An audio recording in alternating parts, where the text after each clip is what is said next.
It was supposed to be a routine meeting, a diplomatic handshake over a mineral deal. Instead, the Oval Office became a stage for a very public and very heated exchange between President Trump, Vice President Vance, and Ukrainian President Zelensky. Zelensky raised concerns about Vance's recent definition of diplomacy, igniting a firestorm. Vance retorted with accusations of disrespect, accusing Zelensky of leading propaganda tours. President Trump added fuel to the fire, saying Zelensky has no more cards to play, has no manpower, and it would be in his best interest to make peace. The situation escalated quickly, with Zelensky being escorted from the Oval Office, because he was not ready to make peace. This unexpected turn of events left the world in shock. The aftermath of the Oval Office meeting sent shockwaves through the GOP, exposing a deep divide within the party regarding the United States' relationship with Ukraine and its wartime leader. House Speaker Mike Johnson, one of Trump's allies, said Zelensky lacking grace and suggesting that perhaps someone else should lead Ukraine if Zelensky was unwilling to negotiate. This meeting took another turn. Trump wanted to bring an end to the war and bring peace between both parties. But the vibes that was coming from Zelensky did not seem like he was on the same page as them. The body language, the rolling eyes, and the sense of frustration that was coming from him was so glaring. And Trump was not having it. Waltz expressed concern that Zelensky's motivations might not be aligned with ending the war swiftly, suggesting a real issue with the Ukrainian president's approach. Senator Lindsey Graham, known for his hawkish foreign policy stance, took an even harder line, suggesting that Zelensky should consider resigning. Graham's comments, while shocking to some, reflected a growing sentiment within certain GOP circles that Zelensky's leadership was hindering a peaceful resolution to the conflict. Amidst the swirling controversy and partisan bickering, President Trump and Vice President Vance remained resolute in their stance.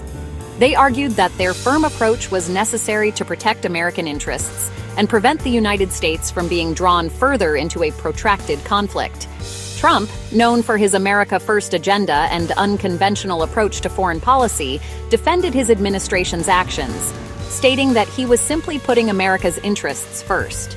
He argued that the United States had already provided significant aid to Ukraine and that it was time for Zelensky to take responsibility for ending the conflict. Vice President Vance, a staunch conservative with a reputation for his no-nonsense approach, echoed Trump's sentiments. He argued that the Biden administration's approach to Ukraine had been naive and that a more assertive stance was needed to counter Russian aggression. While their critics accused them of being insensitive and out of touch with the plight of the Ukrainian people, Trump and Vance remained unyielding, maintaining that their actions were in the best interest of the United States. Beyond the aisle, Democrats and independents condemned Trump's approach. The Oval Office meeting and the subsequent GOP reactions sparked outrage among Democrats and independents, who condemned the Trump administration's handling of the situation as callous and dangerous. Senator Bernie Sanders, a leading voice in the progressive movement, called suggestions for Zelensky's resignation horrific. He expressed shame at the Trump administration's stance, arguing that it represented a betrayal of the Ukrainian people and a dangerous departure from America's commitment to democracy and freedom. Senator Chris Murphy, a vocal critic of Trump's foreign policy, accused the White House of echoing Russian talking points and becoming an arm of the Kremlin. Murphy argued that Trump's actions were undermining American interests by emboldening Putin and weakening the transatlantic alliance. Democrats and independents largely presented a united front in their condemnation of the Trump administration's approach to Ukraine.